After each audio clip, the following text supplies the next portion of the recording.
Welcome everyone. I might get started and we'll have a few more people arrive over the next moment, I'm sure. I'd like to begin by acknowledging the traditional custodians of all the lands on which participants in this webinar find themselves and pay my respects to their elders past and present and other Aboriginal elders with us today. And for our friends in New Zealand, e na mana, e na reo, e na kara atanga maha, tena koto katoa. Perhaps even more than usual, this acknowledgement feels important today. First Nations people capture and hold wisdoms, worldviews, and ways of understanding that should be recognised and valued by everyone. So we want to acknowledge and pay our deepest respects to First Nations people's wisdoms and how it shapes our world and our connections to it.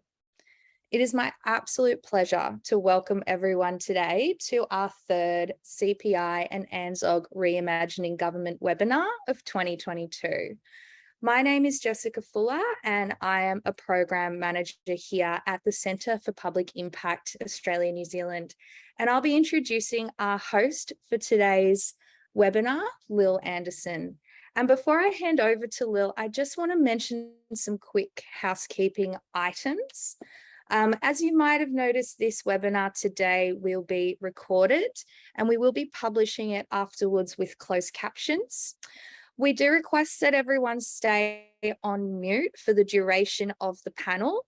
If you would like to ask questions, which we do strongly encourage, please feel free to use the Q&A function in Zoom. That is at the bottom of your screen. You should also be able to see the questions that come through and upvote them as well if you have the same question. There is also an option to raise your hand. So once we're in the discussion part of today's panel, please feel free to use the Zoom function to raise your hand if you'd like to verbally ask a question, and Lil will call on you. So I'd now like to introduce Lil Anderson, who will be hosting our panel today. Lil Anderson, Te Rawawa and Ngāpuhi is the Tumu Warakari, the Chief Executive of the Office of Maori Crown Relations, Te Arawati.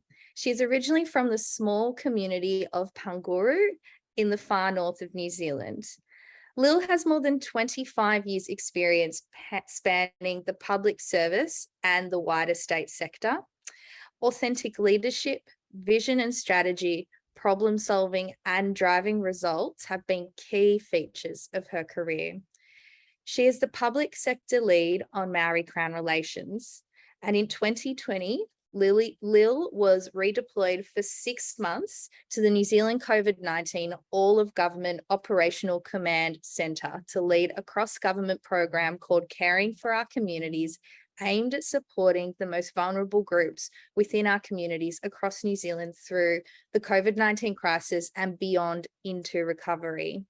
So welcome, Lil. Thank you for being here, and over to you. Tēnā koe, Jess. Tēnā koutou katoa. Ko te mihi tuatahi ki ngā tangata whenua o tēnei whenua moemoeā. Ko te mihi tuarua kia koutou ngā rangatira no tēnā hāpori, no tēnā whārua. He mihi maioha tēnei kia korua ngā tuakana ko Arihia Rawa ko Cheryl. Mihi mai ki tēnei uri no Pangaru, no Te Rarawa no Ngāpuhi hoki. No reira, tēnā koutou katoa. I have just greeted, firstly, the people of this beautiful land of Dreamtime. I've secondly greeted all of you as the chiefs of the places that you are from. Thirdly, and most importantly, I have greeted our two panelists today who we are so lucky to have with us, Arihia and Cheryl. I've then told you where I am from, which is a small place in the North Island of New Zealand that is the centre of the universe, and don't let anyone tell you different. It's my pleasure today to be your facilitator for webinar 3 of the Australia-New Zealand School of Government and Centre for Public Impact. We'll be together probably for the next hour or so, and we're discussing the topic of how organisations can learn from First Nations knowledge. I think it's going to be a wonderful hour spent, and you will be glad that you joined us. I think, you know, the very first way to learn from Indigenous knowledge is to listen. And that's really what we're here to do today. To listen and understand the insights that are being offered to us, no matter what our role is, be it public sector, private sector, and really try to think about the way that we look at things. What is the lens that we are viewing things with? What are the ears that we are listening with? We couldn't have asked for two better people than our two panelists today. It is really my honour to host these two amazing First Nations women. I'm excited, and I know you will be too. I've known Arahia for a number of years in our work in Aotearoa, New Zealand, and having spent the last wee while with Cheryl, I can tell you, you're in for a treat. I'm shortly going to ask our panelists to briefly introduce themselves. We will then cross back to Cheryl, who will talk to us a bit about context and give us a case study of Indigenous knowledge in action. We'll then turn to Arahia, who will give us context in the Aotearoa space and also a case study or some examples of Indigenous knowledge in practice. As the team have told you, there are questions available in the Q&A, and also if people feel like raising their hand, please feel free to do so. So for now, I'm going to hand over to our wahine toa in New Zealand. That is our language for the strong women. And I will go to Cheryl first and to Arahia to introduce themselves. Kia ora, Cheryl. Kia ora, thank you. Yama Martin, Yama Garangaro. Hello to my people who are joining us online, and hello to everyone. Ngātho Kuma Nguri. I'm a Kuma and Nguri woman from Western Queensland. Magan Chin, Wulain Wariwandu Yambaraban Yugara Turubal, Yugara Pulmarin, Ngawu, Brisbane, where I'm joining you from, always was and always will be the country of the Yagara and Turrbal people, Yugarapul speaking peoples, and this is true and a good thing. Wandun Yana Warama, Yana Yimba, Yana Gando Yambaraban, Ugu Yambaraban Mudun. Our peoples, all of our peoples, have always talked up, listened to, and walked what I like to call the song country, or Australia. I call it in my own language, Mudunja, the place of the song. This is also true and good and self-evident, something we could all do well to celebrate. I'd like to pay my respects to all of the First Nations peoples, all of the country and people that are represented in this forum, including Arahia and Lil. Thank you so much. It's such an honour to be in such incredible company. This is not in my notes, something I just wanted to share as an observation. When you spoke, Lil, about strong women and the fact that we're going to look at some lenses through which we might reimagine government today. That's a lens that we could all just acknowledge that's inherent in the face of how we have convened this group of people, that in First Nations culture, the agency of women is deeply embedded into the very structure of society, how decisions are made, how responsibilities are shared.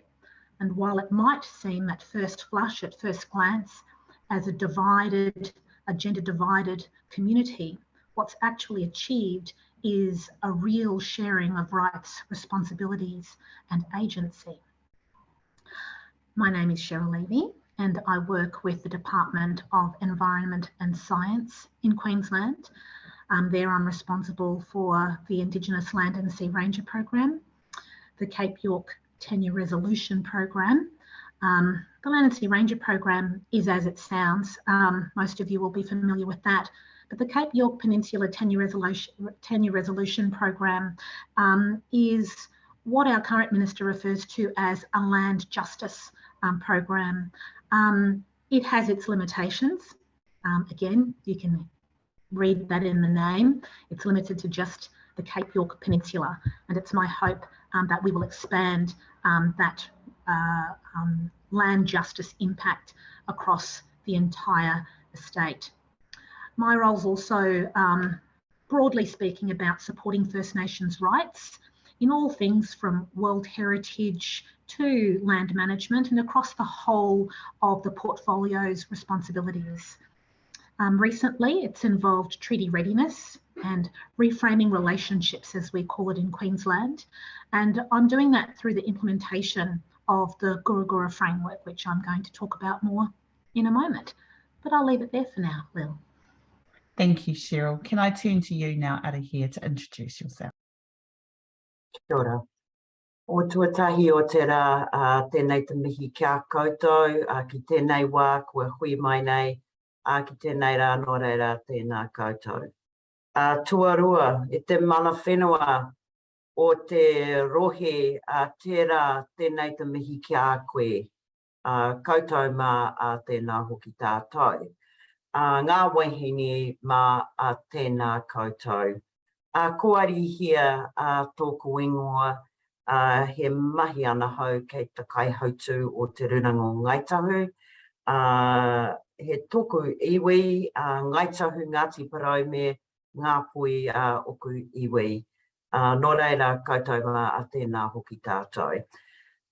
In the spirit of tikanga rua reo, it's my pleasure to be a part of this forum this afternoon. And just in my brief introduction, it was important for me to acknowledge the mana whenua, or the First Nations, or the people of all of our lands. And in the spirit of this conversation, then move on to acknowledge those of us who are engaged this afternoon.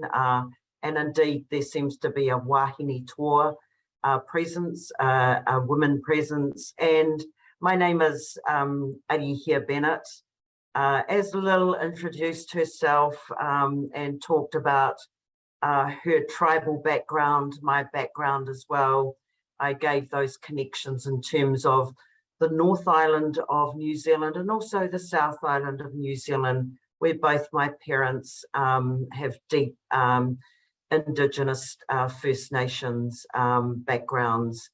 My role in my organisation here is the chief executive of a tribe based in the South Island. And I'll talk a little bit more about that later. But I think just in terms of introducing myself, I am part of a wider extended family, and we live here on the east coast of the South Island, just a little bit north of Christchurch. And some of you may have been familiar with the earthquakes back here in 2010 and 2011. And it's a rebuilding city. So I've based myself here in my hometown. And my background is very involved with our tribe.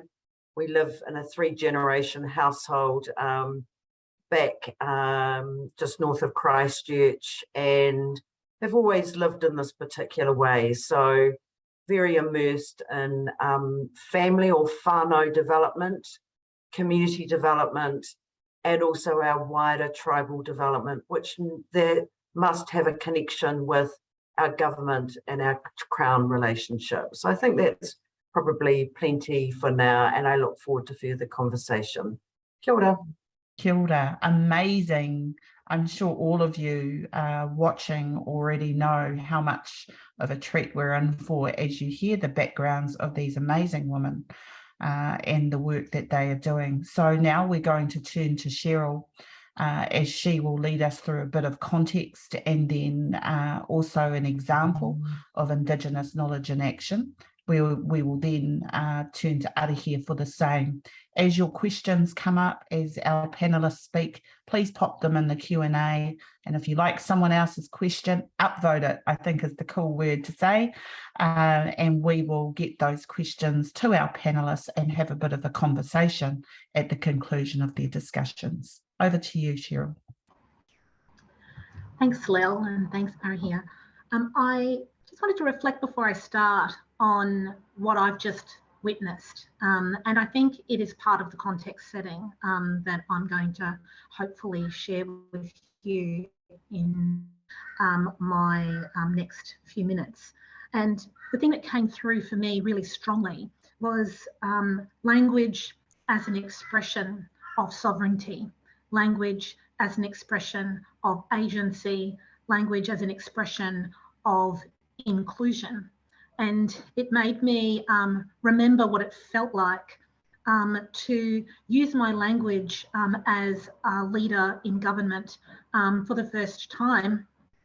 Sadly, there's nothing proud, there's no boasting or pride in this. It's a great shame that for the first time, a major piece of government policy was being announced in a First Nations language when I launched the Gura Gura framework. Again, the way that it was launched was somewhat unique for a public servant of my level. I'm an executive director, SES level 2.5. It's not normal to launch a big piece of work like the Gura Gura framework yourself. Normally your DG does it or your minister does it. And indeed, that's true, they did do it.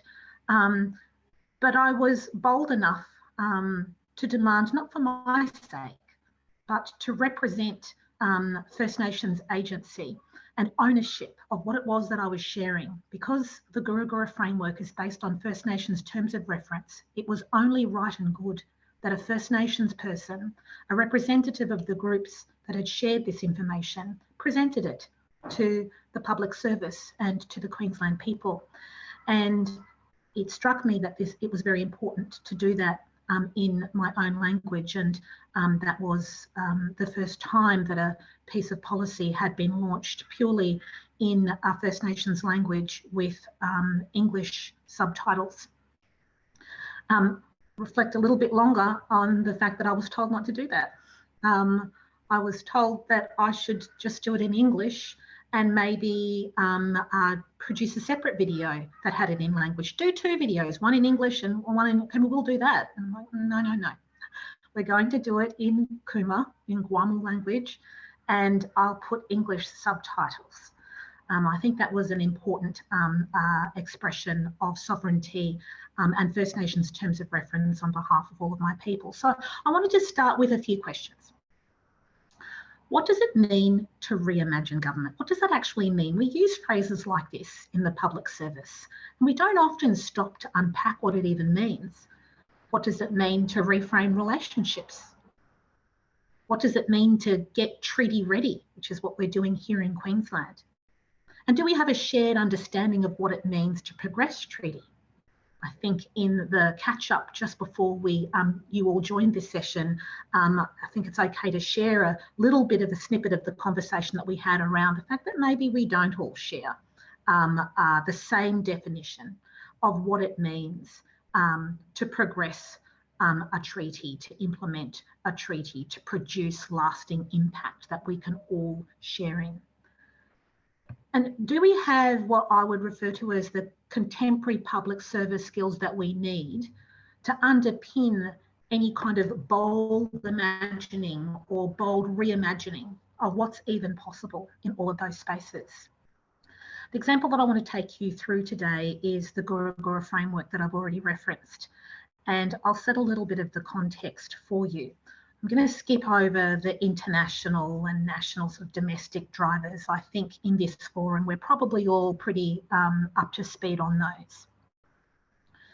Gura Gura means everything in Kuma. And it references the need of the work that we're doing, the work of reframing relationships and reimagining government even, to be integrated and complete.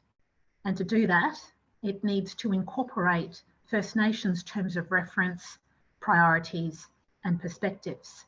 And who better to learn those from? Who better to engage in the delivery of that than First Nations people? Over the course of my public service career, I've learned that we have to activate across all of the areas set out in the Gura Gura framework to be able to achieve intergenerational impact that truly is of shared value. According to First Nations terms of reference, our way of being in the world, our ontology and epistemologies, always country and people are at the centre. For those of you who have engaged with ANSOG, you'll be familiar with the concept of public value generation. First Nations terms of reference align with public value generation. Country and people hold the greatest value generating capacity. And moreover, they have inherent value that is worthy of protection as a fundamental right, a minimum standard that should be expected of all public servants. We generally think about public value in economic terms. We think about generating employment, providing infrastructure, transitioning economies. We think about major challenges like climate change, and that's all fair, or as I would say in my language, it's right and good to think about some of those things. But a contemporary public service has to also strive to understand and protect public value as defined by all peoples and from their perspectives, including First Nations peoples and their priorities and perspectives. The definition of what public value might be for First Nations people is a matter of self-determination, but I reckon it would include country and its environmental values, the rights and interests of First Nations peoples, our tangible and intangible cultural heritage, our story and our law, our languages, as we've just seen demonstrated today, our knowledge, our systems of self-governance or government and decision-making, how we transmit knowledge, and how we implement our own law, how we share what that is and how we implement it. And each of these is central to First Nations identity and really does have the potential to transform the broader nation that we call Australia, to deliver lasting environmental, cultural, economic and social impact for First Nations people and all Australians. So it really is in our best interest to protect, steward and realise that value. Reimagined government would align itself to the fundamental truth that's long been accepted by First Nations, that protecting existing public value is as important as generating so-called new public value. There's no such thing as new value. We all know that it's just simply value transformed from one form to another. All things currently exist in the entirety of the universe. We're just changing things from one form to another. A reimagined government would recognise the fundamental and inherent inalienable value of people and country as the most important thing, prioritising that first. And First Nations people are expert at this. They're expert at stewarding this value across thousands of generations. And in this way, public value intersects with the concept of stewardship. And another principle that should guide a reimagined government or public service is that stewardship is in many ways a shared responsibility, but that does not automatically include the cultural rights of First Nations people, which are a matter for First Nations people to self-determine. So how does all of this these huge concepts get squeezed into a framework like Guru Guru? Well, if I have enough time left, I'll take you through some of that. We have about 10 initiatives that align to a set of value generating domains, if you like, and I'll take you through what those domains are. Workforce, most of these will be familiar to you. We look at workforce, which is about attraction, recruitment and retention, career pathways, and importantly, ensuring a culturally and psychologically secure working environment. And that's about cultural security, the agency level responsibility. And we've been building our internal capability by setting a 6% First Nations employment target with an 8% stretch by this year, and we haven't met our target. We've achieved 4.4%. And I'm going to skip straight over COVID-related excuses.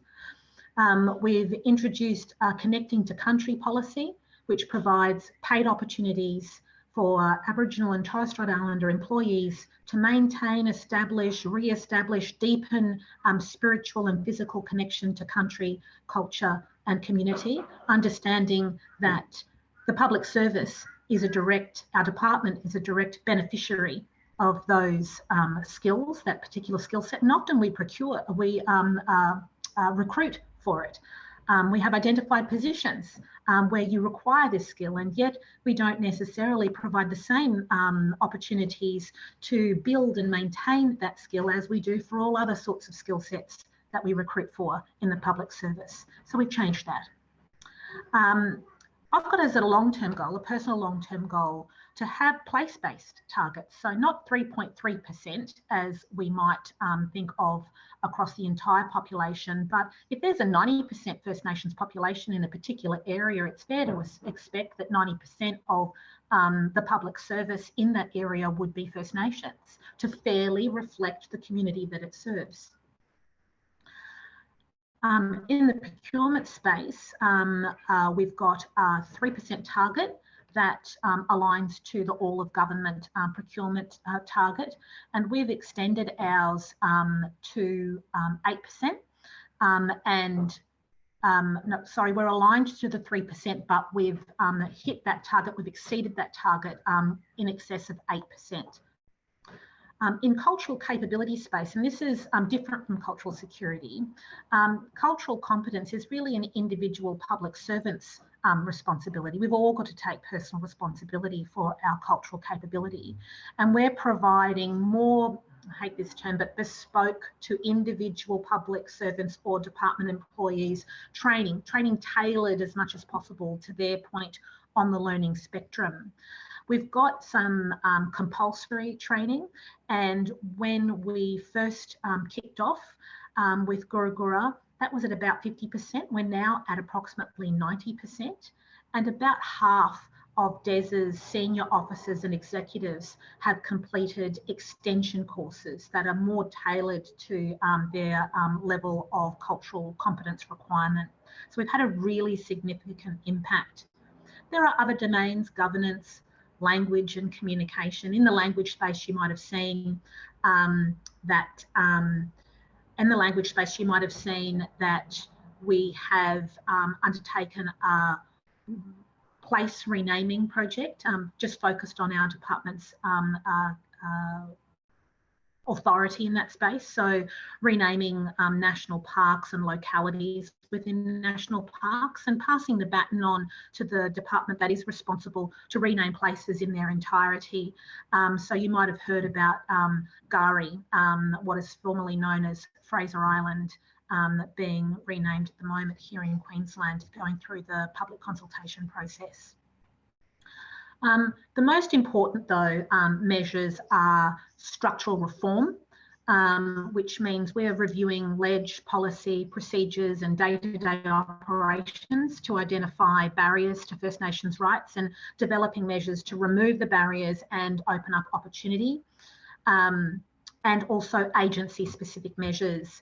And by way of example, the agency-specific measures are agreement-making, an agreement-making framework that guides people in building relationships and drafting agreements that are consistent, fair and repeatable in terms of how we manage the protected area estate, that's national parks, with First Nations peoples, and in a way that's principled, focusing on human rights, the right to free, prior and informed consent, sharing information, and making sure that we act as the model litigator, the model negotiator, the model administrator, which is what First Nations expect of government, and also frameworks to outside of the areas where we have a legislated pathway for joint management, how we can, as we work up towards treaties, fairly co-steward,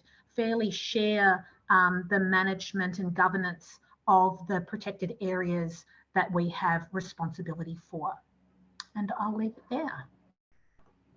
Wow, that was amazing. I've got so many questions, but it's not about my questions today. So I will come straight to you out of here. And I think, you know, as I say to our participants today, as questions or comments come to your mind, please feel free to put them into the Q&A and we will come to your questions following Arahia's kōrero to us today, which I'm very much looking forward to. Thank you very much, Arahia. Kia ora, thanks Lil, and what a fabulous way to sort of be massaged into the conversation just by beginning at this place that Cheryl has explored in terms of the indigeneity weaving across the context of the Australian environment. And I just was hanging on every word that Cheryl was sharing with us. So I'm sure we're going to hear lots of questions. I think it's probably, I'm mindful that many on the webinar right now probably are obviously Australian, and I think it's probably good for me just to begin from a contextual background in terms of who I represent. If you can imagine the South Island and look at the geographical land space of the South Island, our tribe, Ngāi Tahu, takes up 80% of the South Island. We are a tribe of registered family or whānau members of over 76,000 members now. And our journey doesn't just begin a few years ago. It really begins seven generations ago, where we know in terms of leading up to a joint document signed by the Crown and by Indigenous peoples at that time. There were agreements that were made in regards to the Crown coming along and actually fusing and working and living amongst Ngāi Tahu. And so we know that a treaty was signed back in 1840, and of that treaty, Ngāi Tahu came to understand that many of the principles, many of the obligations that were signed in that treaty were not undertaken. And so began our pathway 7 generations ago of actually challenging the Crown around the injustices that had occurred, the aspects that were not honourably met. And so we began, many of our families participated 7 generations ago, leading up to the signing of a deed of settlement with Ngāi Tahu in 1998 with the Crown. And the signing of that deed of settlement wasn't just with the skill and the art of those negotiators at that particular time, but it's really important to actually, just as Cheryl has expressed, the Indigenous domain and the aspects of where we come from as people, it was important for us to express that our tipuna or our ancestors were very much with us on the day of the signing on the 29th of September 1998. And so today I represent a wider tribe of 76,000. Back at when we did the signing in 1998, we know that we just had under 20,000 tribal members. And so we have grown tremendously.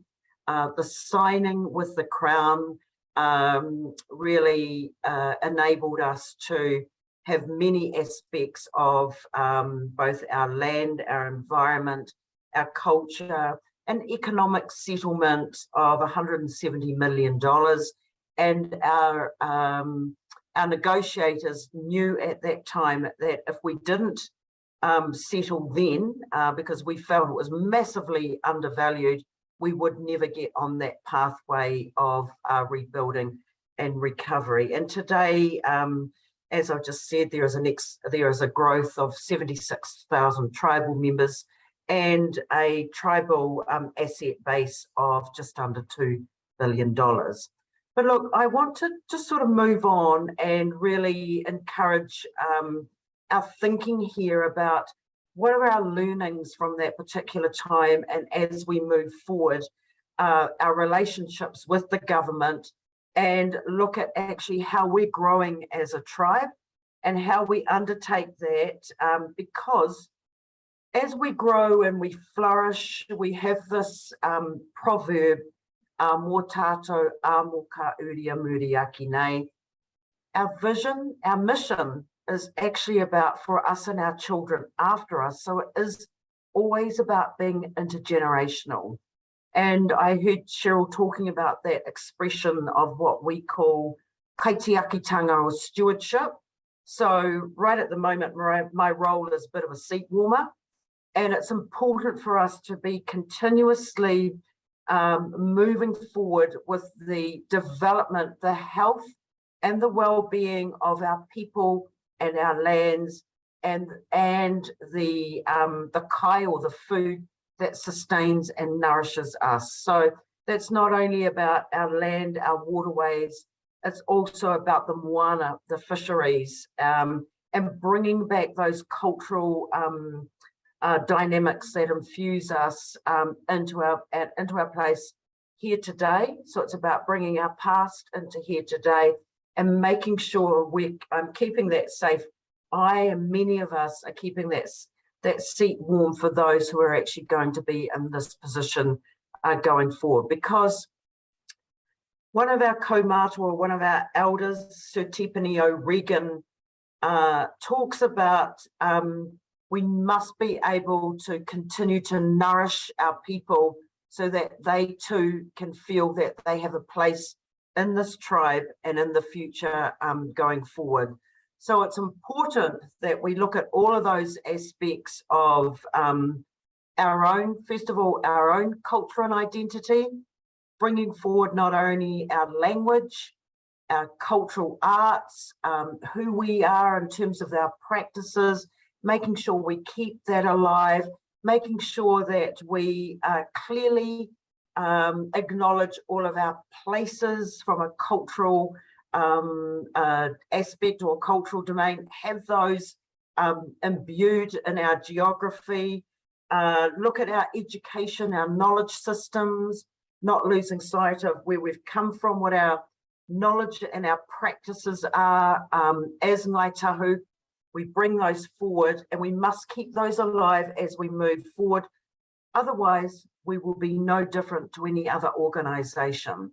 And that is the beauty of actually working within Indigenous populations, that as we grow the populations of our country, that we bring alive and we infuse in that our sense of culture and well-being, because we are our country and our world is a fusion of great diversity. And so it's important for us to be those stewards or guardians to bring that information forward.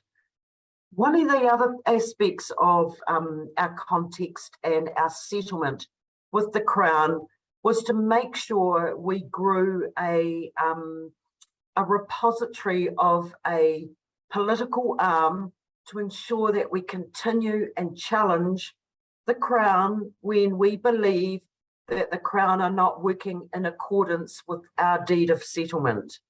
And it's easy to sort of think that we signed a treaty back in 1840, our tribe signed a deed of settlement in 1998, and it's easy for us to think that, okay, we've signed everything, we shook hands, we exchanged some taonga or some aspects of those deeds, and we're all getting on with it.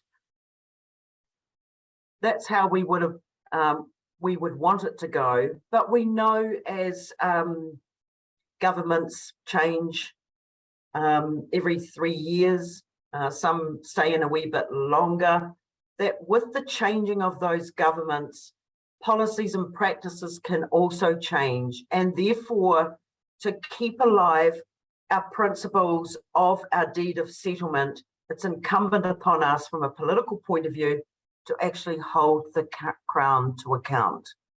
So look, that's a little bit of contextual background. We are a iwi of 76,000. We run our own organisation of up to 700 staff, both covering a myriad of commercial aspects, such as in the seafood industry, as tourism, in commercial and real estate.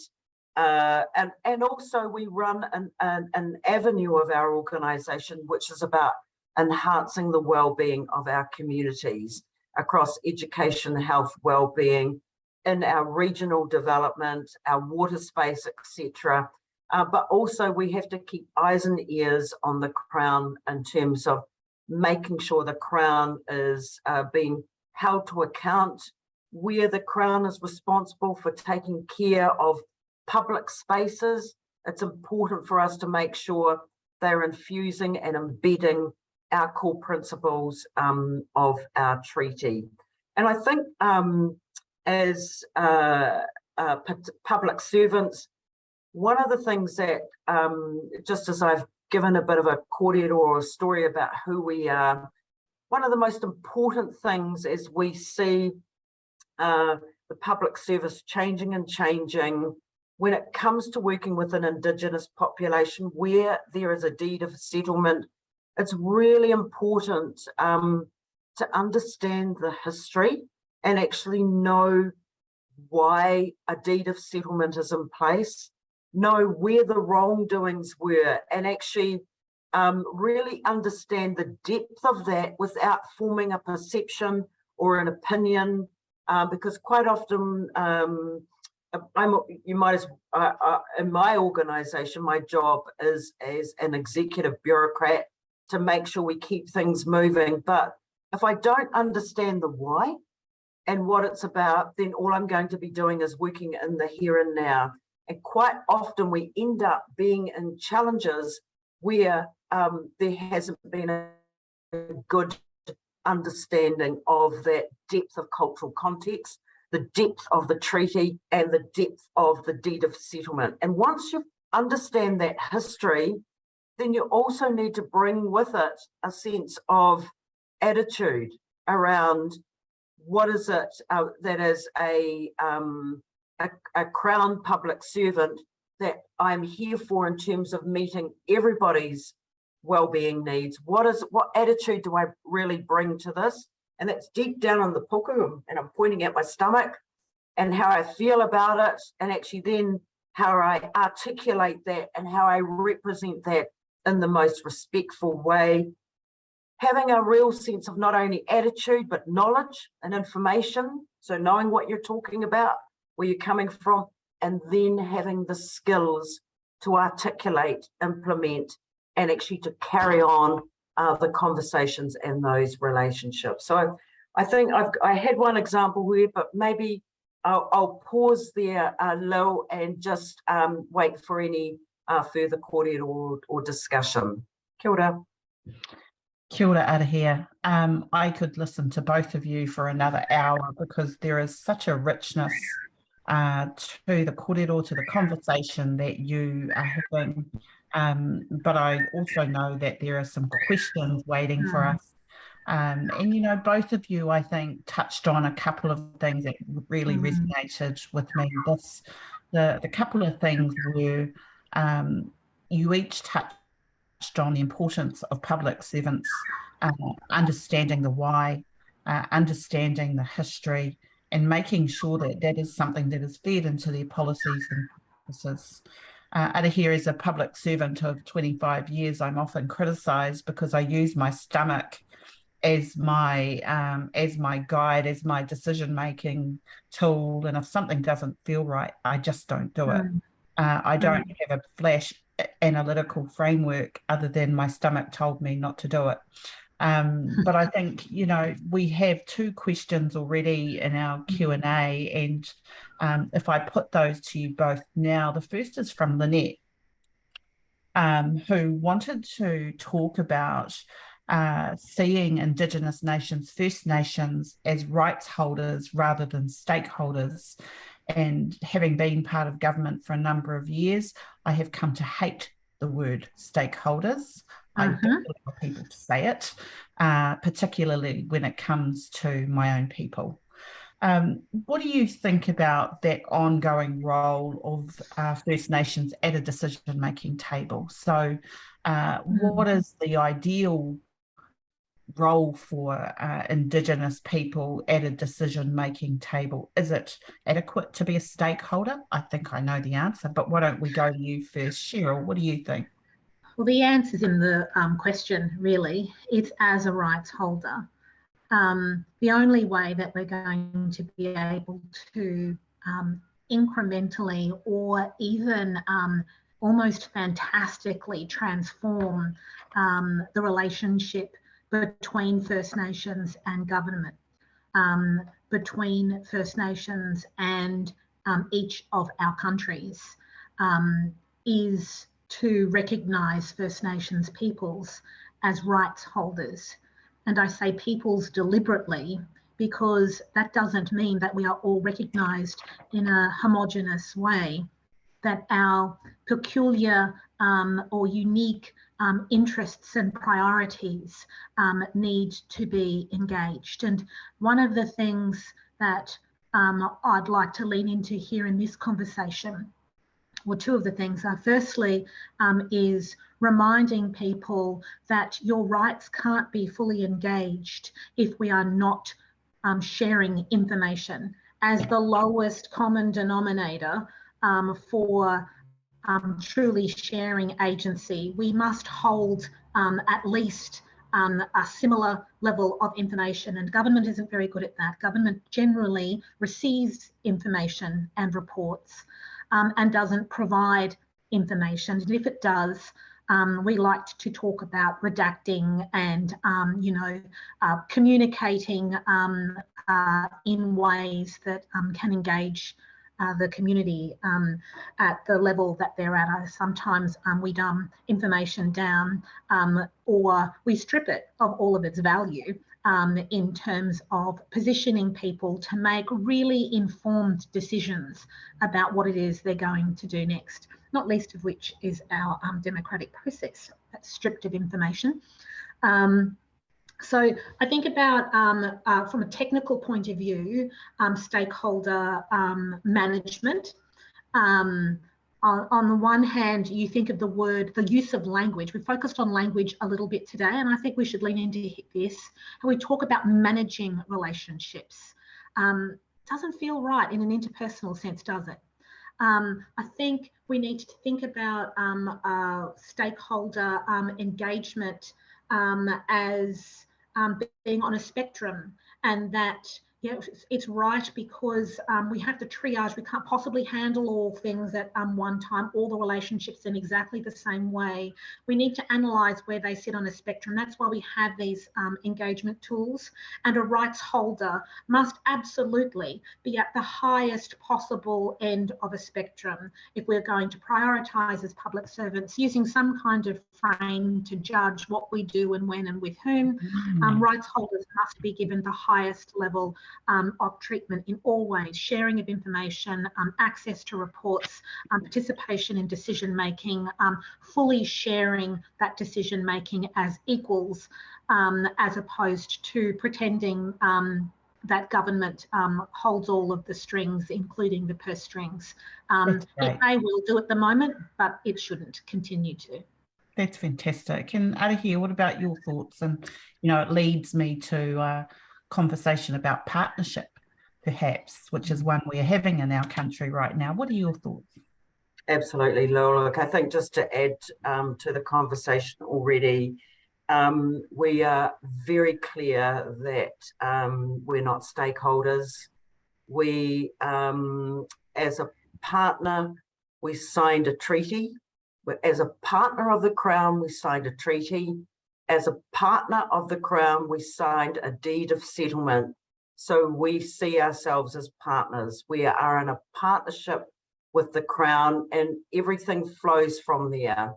If at all, at any of the levels, from ministers through to practitioners, There is a perception of us being stakeholders. We are very clear and forthright around reflecting what our settlement and the treaty says, and we will argue that strongly. And I think I recalled a few moments ago talking about a strategy and influence arm that we have in our organisation to hold the Crown to account in a partnering way. And we will take that to the nth degree.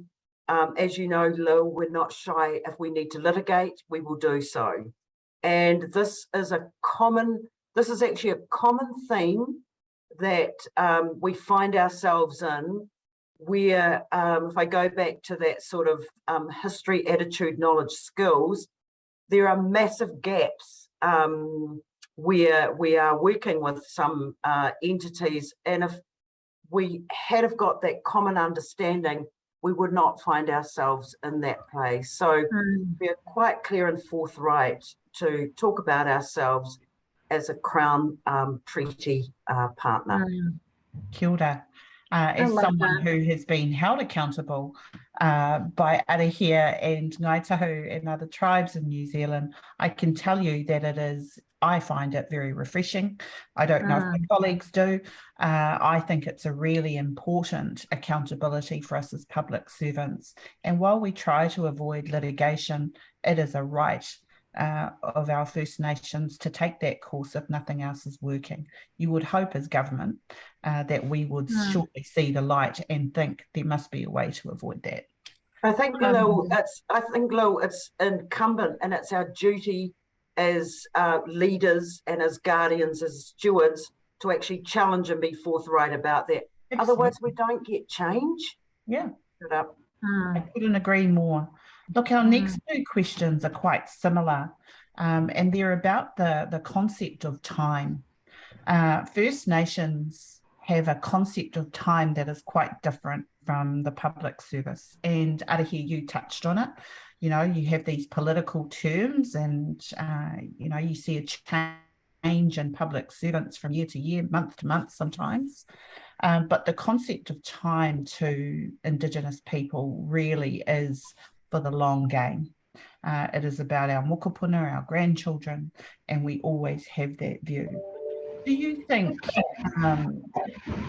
would you encourage longer term thinking? And as a public servant, how would you encourage public servants to think differently about time in a way that I think is more conducive to First Nations thinking?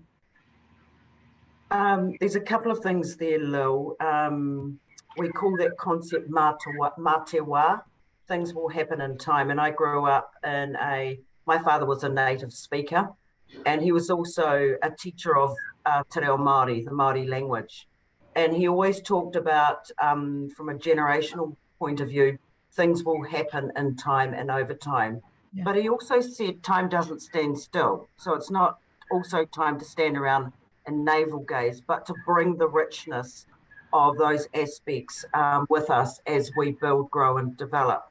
Now, in the current context, I think that we, you know, as I said earlier, that, and Tā Tipani, our elder, says that every 3 years, I think he says that the Crown has a frontal lobotomy. That's his favourite saying. And, but it's our duty to actually encourage others to be looking long term. And I'm also mindful, though, as you know, I was a Crown public servant myself for 20 years, that we are bound by policy, guidelines, policy, and also law. But one of the things, you know, just in our Land Environment Department of Conservation that we are working through at the moment is actually looking into where there is law and looking at being creative, not just sticking to the conservative part, but actually finding ways to infuse this Indigenous perspective, honouring what our deed of settlement is saying, and look to the law and the policies to actually be more innovative and creative rather than just staying in the lane. So I think that's probably plenty to go with there. Thanks, Lil. That's fantastic. Over to you, Cheryl. Any thoughts on that?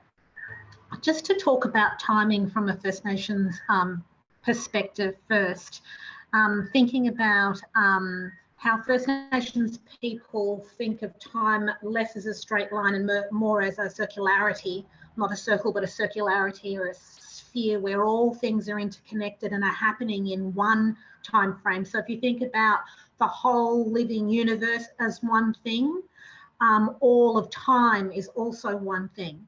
And we have a term, every now or every when, which means that all times are interconnected. And that means that when I'm taking decisions about something, if I just take it back to me as an individual, I'm thinking into deep time about my ancestors and how I impact upon them, their honour and their capacity to be real here and now by honouring what they have taught. That's how I keep them alive and keep them with me, is by honouring them so they can exist forever in me and in this place and how we engage with it. And I also think about all of the people who will be born into the future and what kind of legacy I hold myself accountable for as an individual, and we all collectively hold ourselves accountable for in terms of what we deliver to them. And I often say when we talk about treaty and reframing relationships here in Queensland, to each public servant that I engage with, what do you personally choose to do and what influence will you have? Do you want to be another generation who kicks the can down the road for future generations to deal with? Because the number of things that we are kicking the can down the road over, whether it's climate or First Nations relationships, huge things, it's too many. It's an outrage that we leave this level of responsibility to future generations. So there's that. And I also wanted to think, make us think for a moment about the tools. The question was about tools for consistent engagement. And I think that's a matter, again, I know it seems like a convenient answer all the time, but it's a matter of self-determination for each group, how they would like to be engaged with. We should not apply generalised rules or processes or systems across multiple First Nations groups here in Australia. Just because they worked in one place, we oppress another people's own governance systems and ways of being engaged with and priorities by applying a system.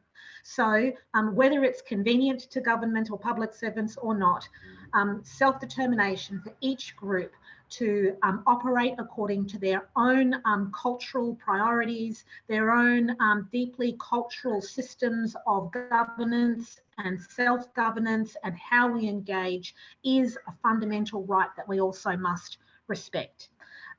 We can apply some principles for consistency that do apply across all of those systems that I've kind of noticed, and many people have noticed over time, how we can do things from a principles basis, but that's another 5-minute answer. So I'll leave that answer there.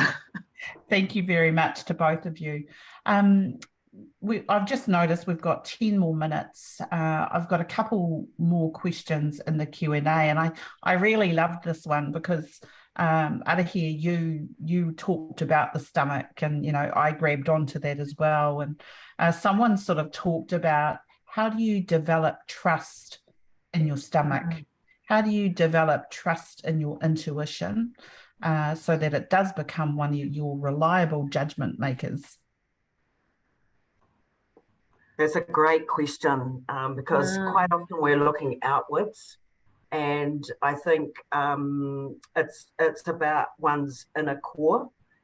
And we talked about the sense of self-determination, what we call rangatiratanga. But if we come back to having a belief and a trust in one's core, that comes from a myriad, and I'll speak from my own, my own upbringing perspective, and that comes from a myriad of things, and it can, for some of us, we can put that down to one or two, but for me, I think there are a number of things here, which is about the sense of security and knowing my own identity, where I come from, my place, my role, and I might carry the role of a title in my workplace, but trust me, I have a role in a 3-generation household at home, which does not escape cleaning toilets and bathrooms and those really basic things. So that sense of keeping your feet on the ground and not your head up in the clouds, that all comes to form that sense of actually being clear, balanced, and knowing who you are. So, but I think to be able to even go there, there's also, and you'll all be thinking about what do you form your sense of self on, which is based on a knowledge, experience, that sense of who's around you, what your core principles are. But also if I take that into the workplace to actually help keep that puku or that stomach quite balanced, because that's where all the nerves are. That's actually where all the emotions are. And there's often the conversation, is it your head, or is it your heart, or is it your puku? They're all interfere, and they're all fused in there. It's a whāriki, a whirinaki, whānaki of where we weave that together. But there are 3 core principles that help me keep myself quite balanced. And that is about seeking advice around me. And it doesn't have to come from one person. It's actually about seeking my own cultural worldview balance of knowledge and information, which could come from a Indigenous through to a professional learning, and it's a fusion of those. And it's somebody or some persons who can be a person to pick my brains, somebody who is a shoulder to cry on, and somebody to, excuse the expression, to kick my butt when need be. And they are all core principles of supervision. And for us, Lil, we might get that on the marae, we might get that in our own homes, we might get that from wisdom around us, or we may get it from our young people coming through because they have pearls of inspiration and fabulous ideas coming through. So that's probably where I come from, that kōrero. That's fantastic, and it clearly resonated with a number of people, as you saw the clapping and the hearts. And Cheryl, do you have any thoughts on that before I turn to probably our final question for today? Okay. I think you've really answered the question so perfectly. Maybe I'll take a slightly different tack. I think about trust. When I think about trust, not just in yourself, but in anyone, I can't help but think about it, as I'm sure most people do, in a personal sense, like in an interpersonal sense. How do we develop trusting relationships? How do we have, if we just think about our core relationship in our life with our partner or with a family member or a child, how does trust develop in that relationship? How do we develop trust external to ourselves can tell us how we develop trust internal to ourselves, and also how we develop trust with communities or groups like First Nations. And I think if I bring it back up to the workplace, one of the key things for me is about being relational instead of transactional. If you go into a community seeking to prosecute a particular outcome, and you haven't even tried to develop a relationship, there's no trust. People immediately are like, what are they doing here? How long are they going to be here for? What do they really want? They reckon they want this. Do they really want that? Are they here for something else? We don't know. We don't even know these people. Yeah. So how do you do that? You do what we don't actually often do in government. You have to plan for it. You need time to develop a relationship before you can get down to business. This is basic First Nations terms of reference. You don't just charge into a place and start carrying on with your demands about what you're there for and what you want. When I put it in that way, it sounds pretty basic, doesn't it? The government does this all the time. They rock up into communities and start, going on about what it is that they want. And the First Nations people are kind of looking at each other going, are these people for real? I don't even know who you are. No, I'm not going to commit to that. No, I won't sign there. And then that builds distrust. And so you end up spending twice as long doing what you could have just done right in the first place, which is build a relationship first, not be so transactional.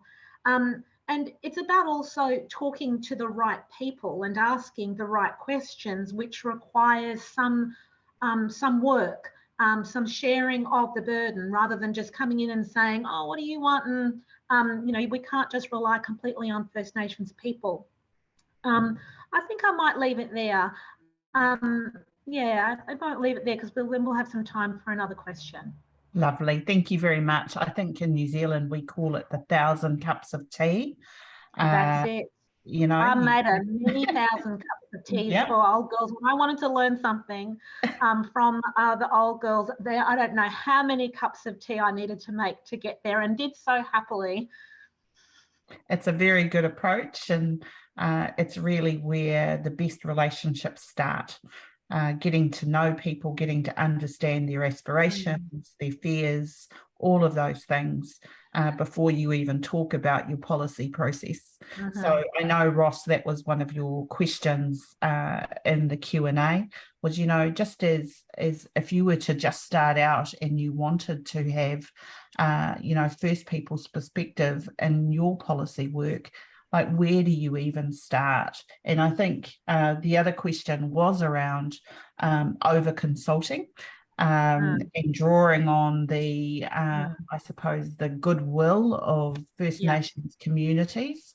And I know, you know, in New Zealand, a number of tribes are just being slammed with engagement after engagement on really big, important reforms. And it's not through lack of I think government will, it's just, what are we doing to First Nations when we do that?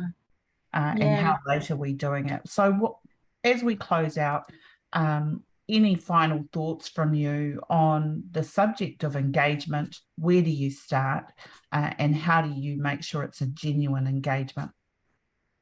I think you start where I said with building a relationship. Ultimately, it's really important to engage early, to be flexible, build trust, invest time in relationships, hold yourself accountable for what you've already promised that you will deliver, and deliver it. And if you don't, be open in what happened and why, and work together on a solution. Be open and truthful about your process and what kind of impediments that you have. Don't go in there building a relationship that promises all things and then don't have the money to deliver on those things, as a basic example. And taking place-based approaches, as I said before, not treating everyone the same, being really honest about what you will do and what you won't do. There are constraints for government. No matter what an individual public servant wishes to do, we are still constrained by legislation and policy, and we need to be really honest and open about what those constraints are. And not rely upon the First Nations Party to inform you about what you already should know, what they've already provided information to government about. That means each public servant must hold themselves accountable for appropriately recording information and sharing information internally, so that First Nations peoples don't have to keep on telling the same story, but be sure that First Nations people have authorised that sharing first internally, because they may choose to share something only with you. And just be ethical and encourage in all of your practices everything that we've spoken about already today: First Nations rights, self-determination, First Nations agency, and, you know, meeting those sorts of minimum standards. Like human rights, meeting First Nations human rights has got to be the minimum standard of how we engage and where we start. Fantastic. Thank you so much, Cheryl. Arahia, final word to you. Just to really build on what Cheryl has talked about, and just reflecting on a couple of points. We talk about over here in Aotearoa, nobody wants 5 cars up the drive. So the importance of actually gathering that knowledge and the engagement process is about talking to the right people, making sure you are talking to the right people where there is unique, genuine, authentic kōrero or background information. Because it's quite easy to actually end up talking to the wrong person, and then you find yourself engaging with an Indigenous group or a tribe here, and you've actually got absolutely the wrong information. I think your knowledge gathering, as I mentioned earlier, is so important. Having a lot of information, being well aware of history, knowledge, and actually speaking to those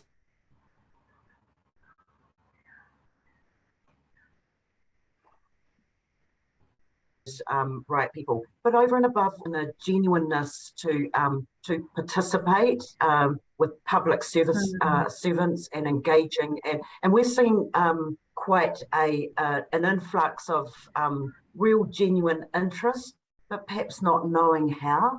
So finding right persons in terms of the best type of cultural advice that reflects that particular community, looking within your own departments and creating that sense of right advice to actually help move our staff members along so that they go with a fuller understanding, so that they don't put their foot in it. Because I think, as Cheryl talked about before, if we haven't got the right engaging going on and a problemo develops, then sometimes that actually can, it's that first impressions that actually can be there, and it could take a while to get over that barrier. And the end, my end comment is, if you don't have a relationship, you don't have a happening thing. So That's it.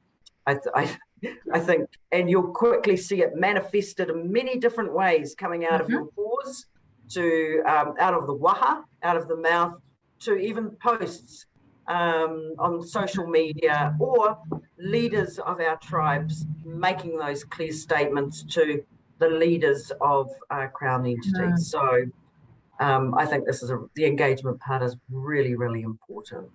Thank you, Lil. Thank you very much. And can I just say, that was a masterclass in First Nations knowledge, and I think we should all count ourselves so very lucky to have had your time for an hour. Can you please all join with me and thank our two panelists today who have been absolutely phenomenal. Also, can you imagine or reimagine government based on the conversation you've heard today? What a wonderful place that would be. I look forward to working further with the both of you, and it's great to have you online with us today. I'll hand to Jess now to close our session. Thanks, Lil. Thank you. Thank you, Lil. Thank you, Ariha. And thank you, Cheryl. I'm so inspired by the conversation that I just listened to. It was absolutely amazing. And thank you so much to everyone in the audience for joining us and for asking some absolutely fantastic questions. Just a few housekeeping things to close us off. This was our third Reimagining Government webinar for 2022. We will be circulating a post-webinar survey via email to give you all a chance to give us some feedback on your thoughts of today's webinar. Also, keep an eye out for our wrap-up blog and the recording of this webinar that will come out in the next week or so. We'd also love for you all to access our Reimagining Government series website, which has a lot of material on today's topic that has been curated by our panelists. It includes some case studies, interviews, articles, blog posts, and the like. And on this website, you can also join our community of practice channel, where we're fostering a community of people really passionate about reimagining government. And that's a place where it's an opportunity to extend this conversation a bit further as well. I think Shannon has dropped a link in the chat for that. Finally, please be sure to keep an eye out for registrations opening soon for our fourth and final webinar of 2022, which will be on what does it take to build learning systems in government. That is sure to be an excellent webinar if today is any indication. So again, thank you so much. Thank you for coming. Thank you again to Lil, to Ariaha, and to Cheryl. It's been absolutely fantastic. Thank you all.